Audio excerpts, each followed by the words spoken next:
el Magnificat. Continuación, un documento de Martín Lutero.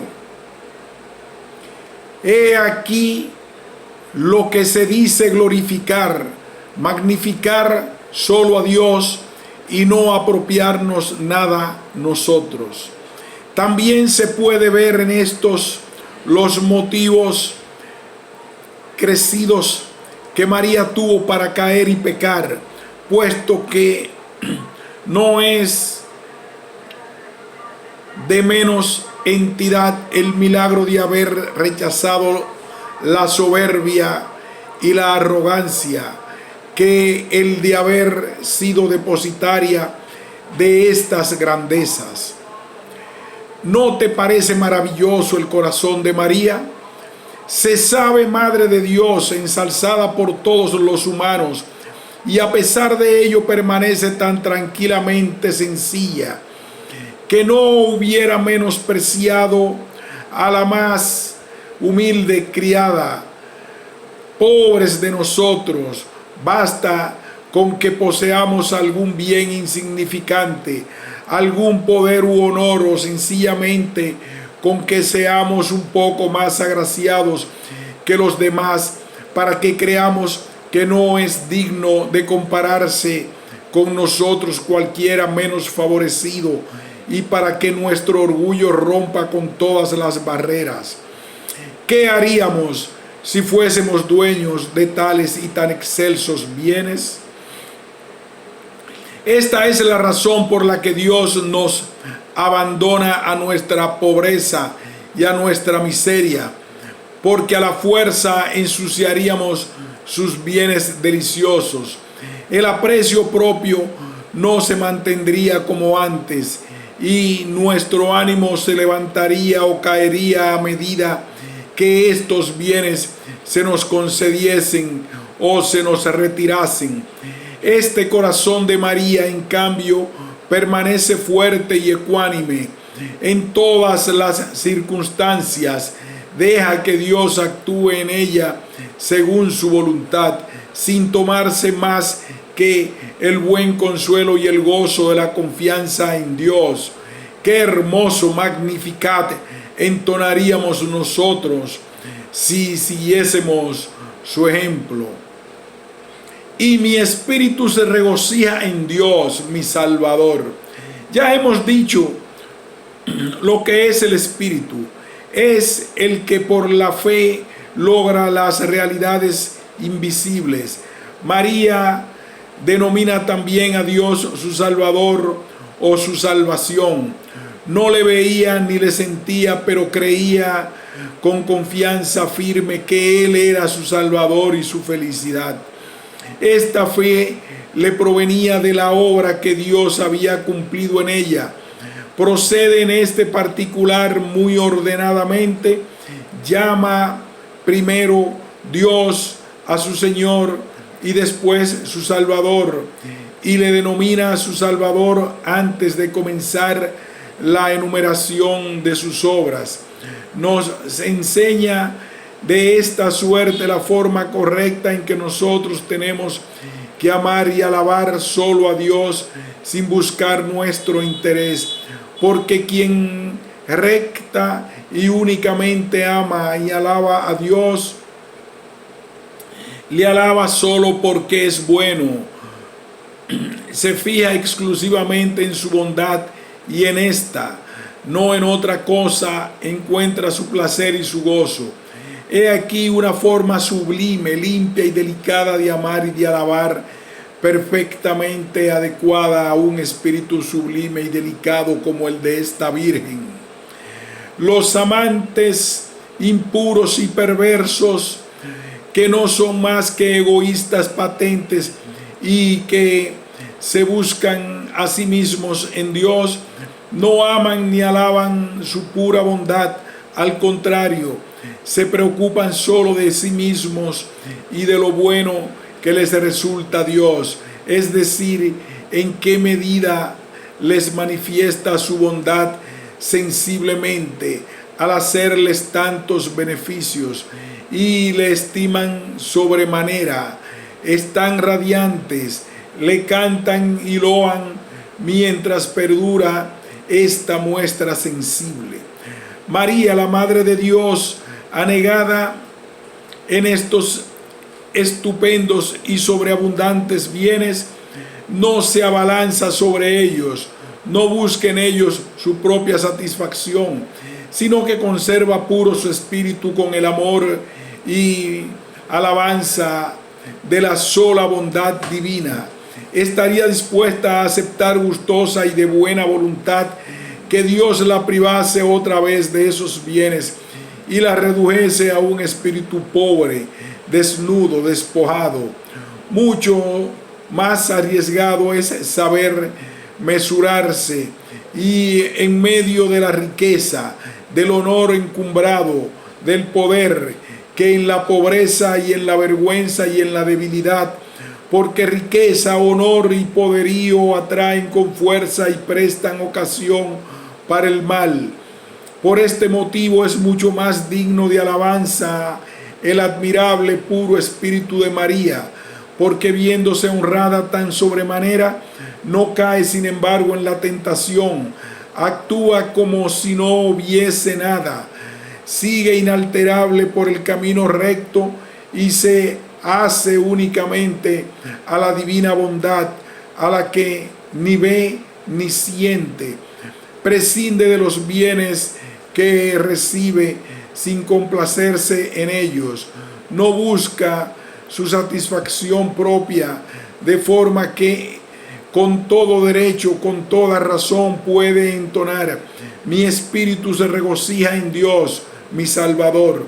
En verdad que es el suyo, un espíritu que exulta de gozo en la fe, que se regocija no por los bienes divinos que experimentó, sino solo por Dios su Salvador, al que no siente y al que conoce solo por la fe. Estos son los espíritus humildes de verdad, sin trabas, hambrientos, temerosos de Dios, porque se ha fijado en la bajeza de su criada. Por eso me llamarán bienaventurada todos los hijos de los hijos. Algunos han traducido aquí la palabra humilitas por humildad, como si la Virgen María se estuviese refiriendo a su humildad, como si se gloriase de ella. De ahí proviene que determinados prelados se llaman también humildes, siendo así que esto anda muy lejos de la verdad, porque ante los ojos de Dios nadie puede ufanarse de una buena cualidad sin que peque y se deteriore. Ante Él solo cabe gloriarse de su pura bondad y de su gracia, que se nos ha manifestado a nosotros, indignos de tal suerte, que solo subsistan y se mantengan el amor y alabanza de Dios, no los nuestros, como enseña Salomón en los Proverbios. No te des importancia ante el rey, no te quedes en pie, es decir, no te hagas el interesante en presencia de los grandes señores, porque es mejor que te digan ven más arriba, que ser humillado delante del príncipe. ¿Cómo se podría atribuir a esta Virgen pura y justa una presunción y soberbia tal como la de gloriarse de su humildad ante Dios? Es esta la más alta de las virtudes, y nadie, a no ser que esté desbordando en soberbia, puede considerarse humilde y gloriarse de ello. Solo Dios conoce a la humildad, Él solo la rige y la revela, de forma que el hombre que de veras es humilde es el que menos sabe de humildad. La Escritura emplea el término humillar, humiliare, con el significado de abajar y de humiliati, pobres, sin prestancia, gente abandonada, como dice el Salmo. Me he visto reducido a la nada, abajado. La humilitas no es otra cosa que un ser o un estado despreciado, sin apariencia, bajo, exactamente igual al estado en que se encuentran los pobres, los enfermos, hambrientos, sedientos, los prisioneros y los hombres que sufren y mueren de la misma forma que se hallaba Job en medio de sus tribulaciones, David arrojado de su reino, o Cristo cargando con las miserias de todos los cristianos. De esta palabra humiditas deducimos con evidencia que la Virgen María fue una muchacha menospreciada, insignificante y sin apariencia, y que precisamente por eso sirvió a Dios sin advertir que Él tenía en tanto aprecio su baja condición. Esto tiene que consolarnos, puesto que a pesar de que nos veamos rebajados y despreciados, no debemos desalentarnos pensando que Dios está enojado con nosotros. Al contrario, tiene que constituir un motivo aún mayor para afianzar nuestra esperanza en la concesión de su gracia. Tenemos que estar alerta solo contra el peligro de no aceptar con suficiente resignación y agrado esta humillación. No vaya a ser que el ojo malvado se abra demasiado y nos induzca al error de la búsqueda disimulada de encumbramiento de nuestra propia satisfacción, lo que equivaldría a desbaratar la humildad. ¿De qué sirve a los condenados que hayan sido arrojados al más abismal abatimiento, si están allí contra su gusto y contra su voluntad? ¿Y en qué se perjudican los ángeles por haber sido encumbrados a las mayores alturas, si se aferran a ello con una complacencia errada? En pocas palabras, este versículo nos enseña a conocer a Dios como es debido, al mostrarnos que Él dirige su mirada hacia los humildes y despreciados. Conoce rectamente a Dios, quien sabe que se fija en los humildes. Como hemos dicho ya, del conocimiento brota el amor y la confianza divinos, de forma que el hombre se entrega a Él voluntariamente y le sigue. Dice Jeremías a este propósito: que nadie se gloríe de su fuerza, de su riqueza, ni de su sabiduría. Que el que se alabe en tener seso y conocerme, que es lo mismo que enseña San Pablo: el que se gloríe en Dios.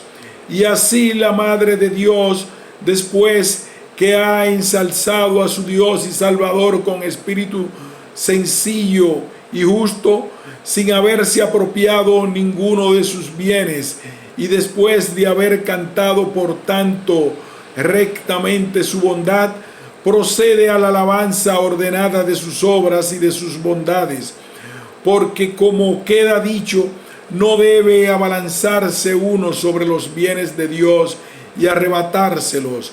Lo que hay que hacer es elevarse hacia Él a través de ellos, estar pendientes solo de Él, estimar en mucho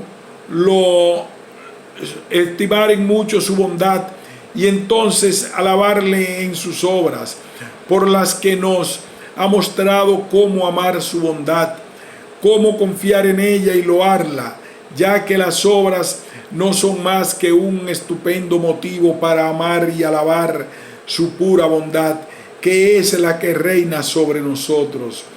Por lo que se refiere a María, empieza por sí misma y canta lo que Dios ha realizado en ella.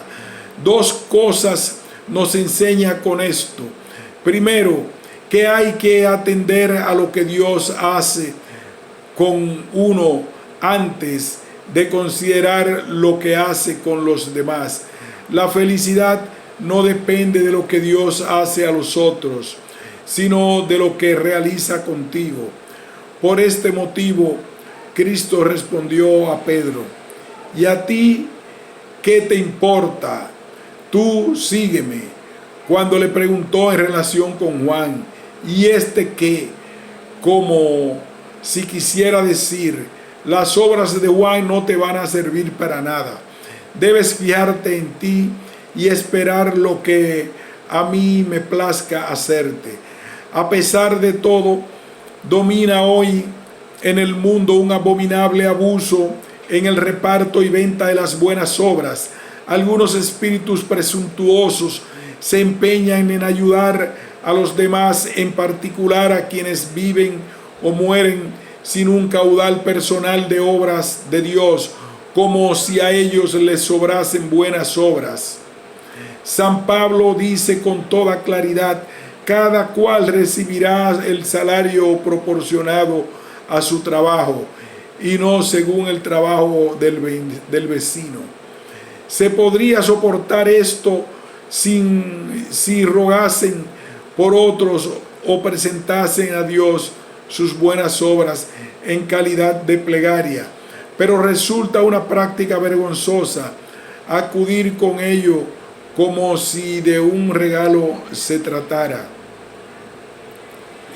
Y lo que es todavía mucho más angustiante, ofrecen obras cuya virtualidad ante Dios son los primeros en ignorar, ya que Dios no se fija en las obras, sino en el corazón y en la fe, por medio de la que opera en nosotros, y a la que estos apenas si prestan atención. Solo se fijan en las obras exteriores, y así se engañan a sí mismos y seducen a los demás, llevando su osadía hasta convencer a la gente de que se vista hábitos frailunos a la hora de la muerte, so pretexto de que quien fallezca con esa indumentaria logrará la remisión de todos los pecados y conseguirá la salvación. Pretenden que la gente se salve no solo por obras de otros, sino también por el vestido ajeno. Pienso que, como no se ande con cuidado en este particular, el espíritu malo llegará tan lejos que acabará por llevar a la gente al cielo a base de comidas, celdas o enterramientos monacales. Que Dios nos ayude. Qué tinieblas me envuelven cuando veo que se quiere lograr la justificación y la salvación por un hábito monacal. ¿Para qué sirve entonces la fe? Hagámoslo todos frailes y muramos con estos hábitos, y todo lo que se teje tendría que dedicarse exclusivamente a tales vestimentas. Guárdate bien de estos lobos disfrazados de ovejas, para que no te desgarren y te seduzcan. Reflexiona sobre lo que Dios ha realizado contigo y deposita la confianza en tu salvación solamente en las obras de Dios te ha hecho a ti y en nada más, como puedes ver que hace la Virgen María en esta circunstancia. ¿Qué quieres dejarte ayudar por la plegaria de otros? Es algo justo y bueno, puesto que todos tenemos la obligación de rezar y de obrar por los demás. Ahora bien, que nadie se abandone a las obras de otro y prescinda de las obras divinas que le son propias. Por el contrario, hay que atender con toda diligencia a sí mismos y a Dios, exactamente igual que si Él y Dios fuesen los únicos existentes en el cielo y en la tierra, como si nadie más que uno fuese el motivo de la acción divina. Y después, solo después, se puede atender a las obras de los demás. Segunda lección de María: que cada uno ha de intentar ser el primero en la alabanza de Dios, en realizar las obras que ha realizado en Él, y después de esto alabar lo que ha hecho, con los restantes. Así leemos que Pablo y Bernabé predicaban a los apóstoles las obras que Dios había ejecutado en ellos, y los apóstoles a su vez proclamaban las suyas. Lo mismo hicieron a propósito de la aparición consiguiente a la resurrección de Cristo. Entonces se elevó a Dios la común alegría y alabanza. Todos celebraron las gracias otorgadas a los demás después de haberlo hecho con las propias, incluso aunque éstas hubiesen sido más insignificantes que las del resto, sin codiciar ser los primeros y principales en los beneficios, sino en el amor y en las alabanzas de Dios. Y es que su corazón era tan sencillo que les bastaba con Dios y con su pura bondad, incluso aunque el don fuese insignificante. El pájaro canta y se regocija como puede, sin quejarse por no poder hablar. El perro brinca de gozo y está contento, aunque carezca de la facultad de razonar. Todos los animales están satisfechos y sirven a Dios con amor y alabanza, sin esa mirada pequeña e interesada de los humanos. Y es que el hombre anda insaciable, nunca podrá llenarse suficientemente a causa de su ingratitud y de su soberbia. Está a la caza de los más elevados puestos y de ser el mejor. No busca la honra de Dios, sino que Dios le colme de honores. Leemos que por los tiempos del concilio de Constanza, los cardenales que cabalgaban por el campo divisaron a un pastor que estaba en pie y deshecho en lágrimas. Uno de los cardenales, hombre bueno, no quiso pasar de largo, prefirió consolar a aquel hombre y acercándose a él, le preguntó qué le sucedía. El cardenal estaba emocionado porque el pastor seguía en su llanto, desolado, y no contestaba a su pregunta. Por fin se decidió a hablar y señalando a un sapo, dijo: lloro porque Dios me ha hecho criatura hermosa, tan diferente a ese horroroso reptil. Y esta es la hora en que no me había dado cuenta, en que todavía no se lo he agradecido, ni le he alabado por ello. Tales palabras impresionaron y desconcertaron al cardenal hasta tal extremo que cayó de la montura y fue preciso transportarle a una casa. Gritaba: ¡ay, San Agustín!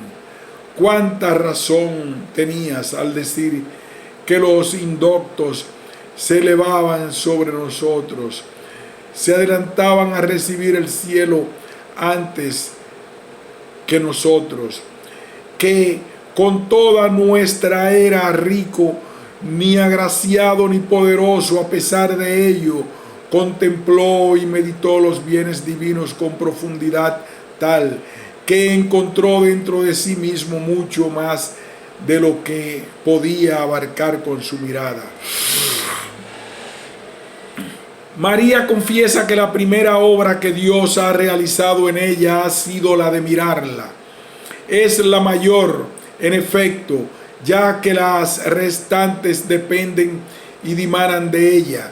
En realidad, cuando Dios vuelve su rostro hacia alguien para mirarle, allí está registrando gracia pura, felicidad, y de ello se siguen todos los dones y todas las obras. Así leemos en el capítulo 4 del Génesis que Dios se fijó en Abel y en su sacrificio, pero que no miró a Caín ni a su ofrenda. Por eso nos explicamos que en el Salterio sea corriente la súplica que Dios vuelva a nosotros sus ojos, que no se esconda, que se digne iluminarnos.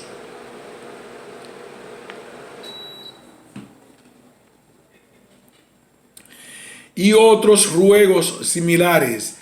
La misma María nos atestigua que valoraba esta como la mayor de las obras al decir a propósito de esta mirada: he aquí que me dirán bienaventurada las generaciones.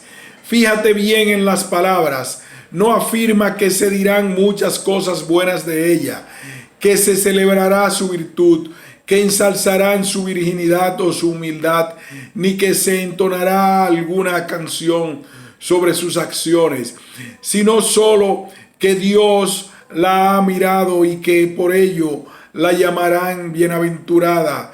Imposible honrar a Dios con mayor pureza. Por eso señala este mirar y dice: ex enim ex hoc, he aquí que a partir de ahora me dirán bienaventurada, etc. O sea, seré llamada dichosa desde el momento en que Dios me ha fijado en mi bajeza. Con esto no es ella la alabada, sino la gracia que Dios le ha derramado. Más exactamente, es despreciada María y se desprecia a sí misma al decir que Dios ha mirado su nada. Este es el motivo por el que proclama su dicha antes de enumerar lo que Dios ha realizado con ella, atribuyendo todo a la mirada divina sobre su bajeza. De todo ello hemos de deducir la forma correcta de honrarla y de servirla.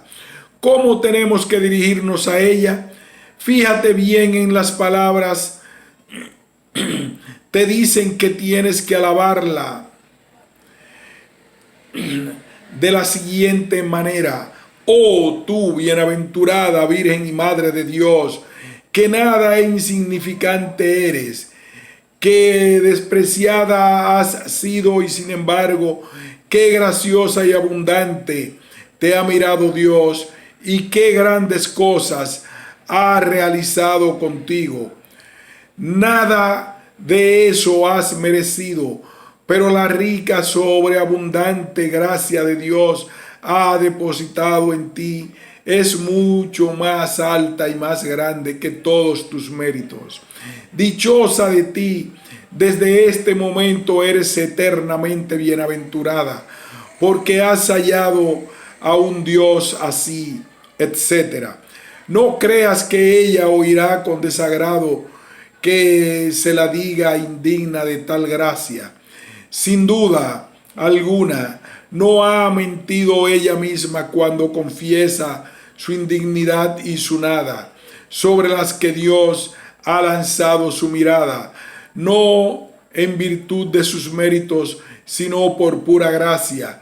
A los que oye sin agrado es a los ociosos, charlatanes, que tanto predican y describen sobre su mérito, para hacer ostentación de su habilidad peculiar, sin darse cuenta de que con ello lo que hacen es desvirtuar el Magnificat.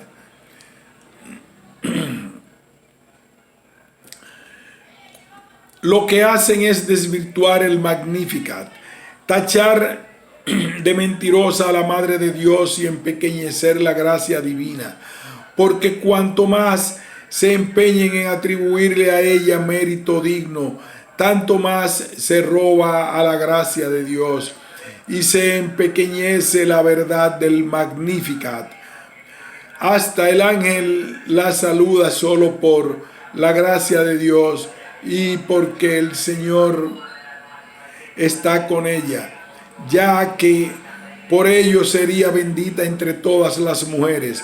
Por tal motivo no están lejos de convertirla en ídolo todos los que la colman de alabanzas y honores, concediéndoselo todo a ella como si estuviese deseosa de ser honrada, de apropiarse el bien, cuando en realidad lo rechaza y lo que desea es que Dios sea alabado con ella y conducir a todos a la buena confianza en la gracia divina.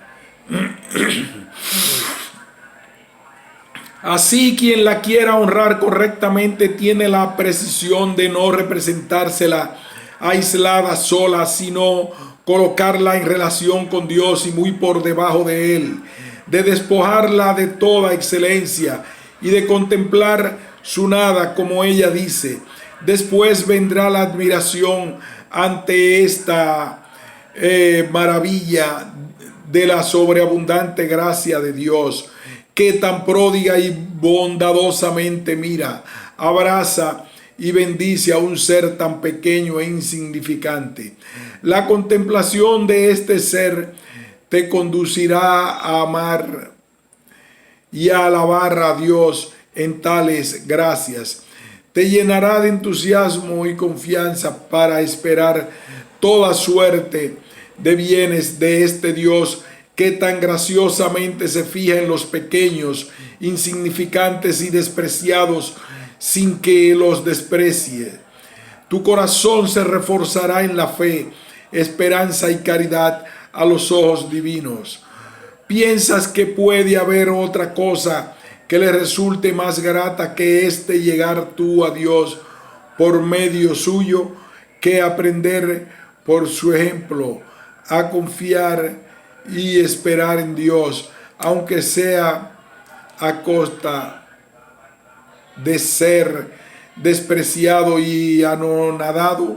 De todas formas, suceda durante la vida o en la muerte, lo que desea no es que acudas a ella, sino que por su medio te dirijas a Dios. Has de saber precaverte contra tantas formas distinguidas por las que bregan los humanos, al ver cómo Dios ni ha encontrado ni deseado encontrar en su madre consideración elevada. Pero los maestros que nos pintan y representan a la Virgen bienaventurada con tales tonos que no dejan admirar en ella nada menospreciado, sino solo aspectos grandiosos, encumbrados, no hacen otra cosa que presentarnos a la Madre de Dios aislada, sin relación con Dios, que tornarnos en estúpidos cobardes y encubrirnos el consolador espectáculo de la gracia, justamente como se hace con los retablos durante la Cuaresma. No nos dejan ver ahí ejemplo alguno que nos